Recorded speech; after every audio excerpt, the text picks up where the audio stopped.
20세기 한국 소설 27 권줄거리 안내 및 이메일 해설 홍성원 신상홍.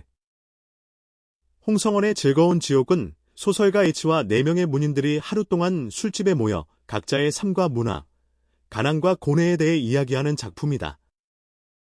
1970년대 소설가들의 빈곤한 현실과 창작의 고통, 문학에 대한 집착이 유머러스하면서도 씁쓸하게 그려진다. 인물들은 잠시의 일탈 후 각자의 삶으로 돌아가지만 결국 작가로서의 길을 포기하지 못하고 다시 시작하는 모습을 통해 예술가의 숙명과 현실의 괴리를 보여준다.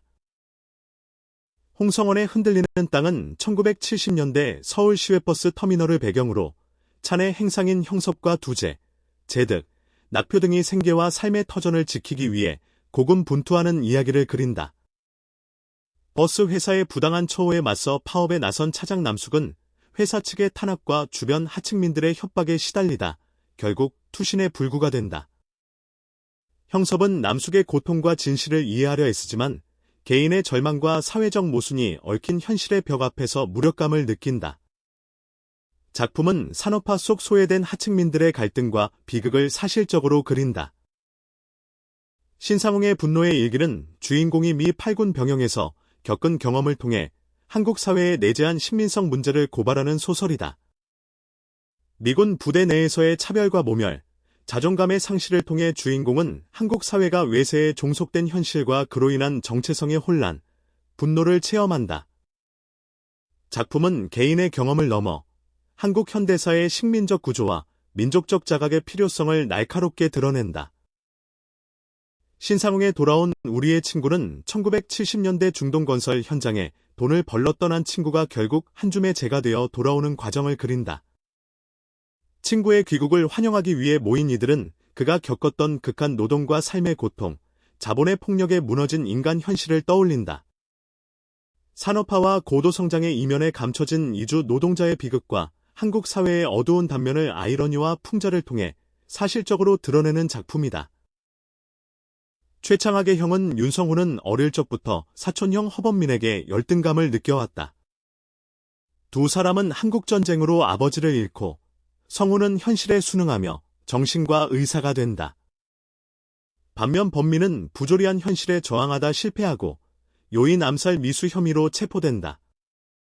성우는 범민의 정신감정을 맡게 되고 범민은 극형을 받을지 평생 정신병자로 살아갈지 선택의 기로에 선다. 소설은 전체주의적 사회에서 개인의 저항과 소시민적 삶의 부끄러움, 권력의 억압성을 정신병원이라는 공간을 통해 비판적으로 드러낸다. 안녕하세요. 오늘 저희가 함께 좀 깊이 파고들 자료는요, 바로 1970년대 한국 문학입니다.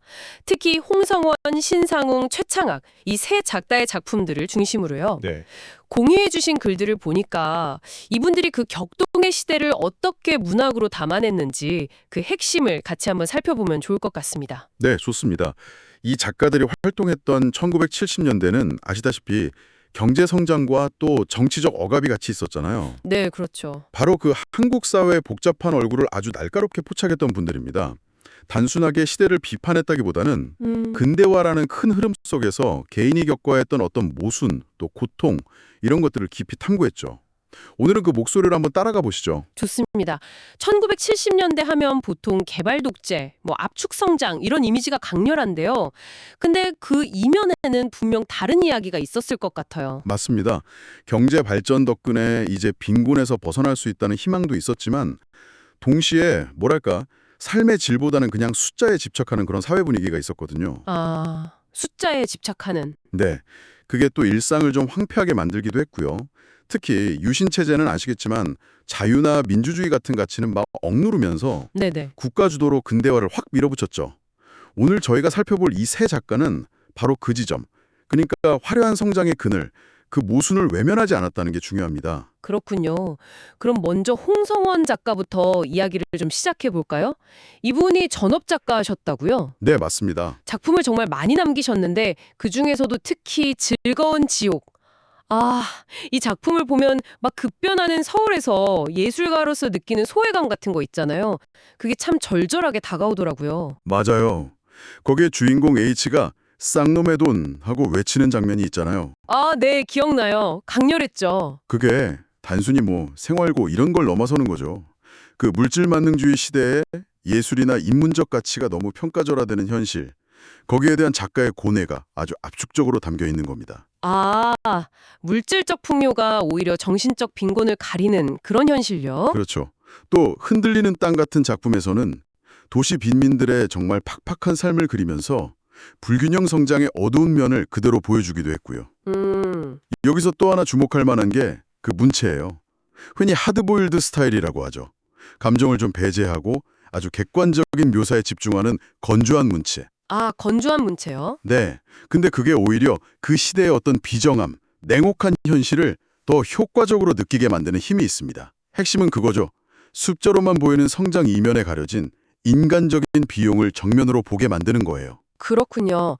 홍성원 작가가 예술가의 어떤 내면적인 소외에 주목했다면 신상원 작가는 시선을 조금 더 바깥으로, 그러니까 외부의 권력 구조로 돌린 것 같다는 생각이 드는데요. 네, 맞습니다. 특히 그 미팔군 병영 내부를 다룬 분노의 일기요. 와, 이건 소재 자체가 당시로서는 정말 파격적이지 않았을까요? 엄청난 용기가 필요했을 것 같은데요. 정말 그렇죠. 미군 부대라는 그 특수한 공간을 통해서 이 작가는 단순한 군대 문제를 넘어서요.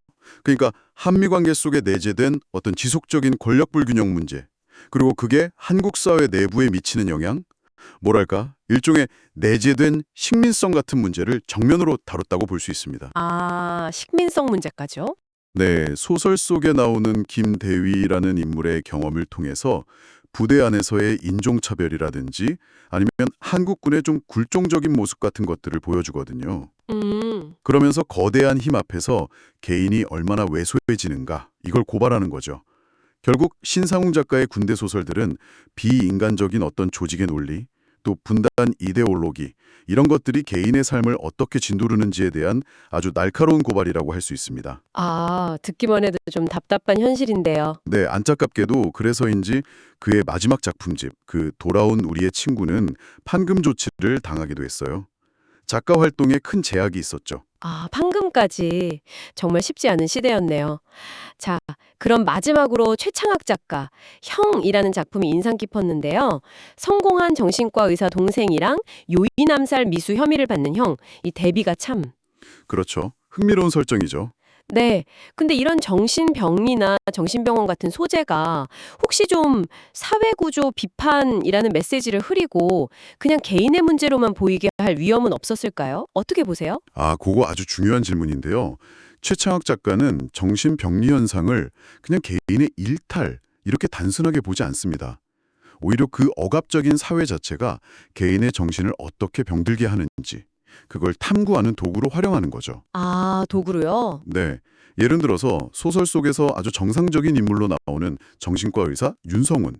이 사람조차 공안검사의 감시 아래서 자기가 마치 범죄자가 된 것 같은 그런 환시를 겪거든요. 네. 그 말은 뭐냐면 전체주의적인 통제 사회에서는 사실 정상과 비정상의 경계라는 것 자체가 권력에 의해서 아주 임의적으로 규정될 수 있다는 걸 보여주는 거죠. 와, 생각해보니 그러네요. 그리고 그 형 허범민은 겉으로 보면 실패한 인물 같잖아요.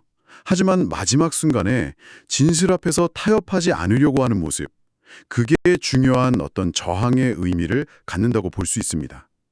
결국 최창학 작가는 정상성이라는 이름 뒤에 숨어있는 사회적인 폭력, 그 억압의 메커니즘을 파헤치려고 했던 거죠. 들어보니까 이 세 분 작가 모두 각자의 방식으로 1970년대 한국 사회의 빛과 그림자를 정말 통찰력 있게 그려내셨네요. 네, 그렇죠. 경제의 발전이라는 그 거대한 구호 뒤에 가려져 있던 개인의 고통, 사회적 모순, 이걸 아주 집요하게 파고들었다는 공통점이 보이는 것 같습니다. 맞습니다. 이분들은 근대화 과정에서 필연적으로 발생했던 억압된 자유라든지 소외, 그리고 그 인간적인 희생들, 이런 걸 외면하지 않았어요. 네. 홍성원 작가는 물질주의 속 예술가의 고뇌를, 신상홍 작가는 권력 구조와 조직의 비인간성을, 또 최창학 작가는 사회 자체가 개인에게 가하는 병리적인 억압을 날카롭게 포착했죠. 뭐랄까, 편안한 위로나 쉬운 해답 대신에 좀 불편하지만 외면할 수 없는 진실을 우리 앞에 펼쳐 보인 겁니다. 자, 오늘 이렇게 세 작가의 작품 세계를 함께 살펴봤는데요. 마지막으로 이런 질문을 한번 던져보고 싶습니다. 이런 거대한 사회적 압력 속에서도 개인의 진실 또 존엄성을 지키려고 했던 이분들의 문학적인 고투를 오늘을 사는 우리는 어떻게 바라볼 수 있을까요? 어쩌면 정보와 이념이 정말 홍수처럼 쏟아지는 지금이야말로 이 작가들이 던졌던 질문, 그러니까 진짜 중요한 가치는 과연 무엇인가, 이걸 스스로에게 한번 물어봐야 할 때가 아닌가 싶기도 하고요. 네, 청취자 여러분께서도 한번 생각해 보시면 좋겠습니다.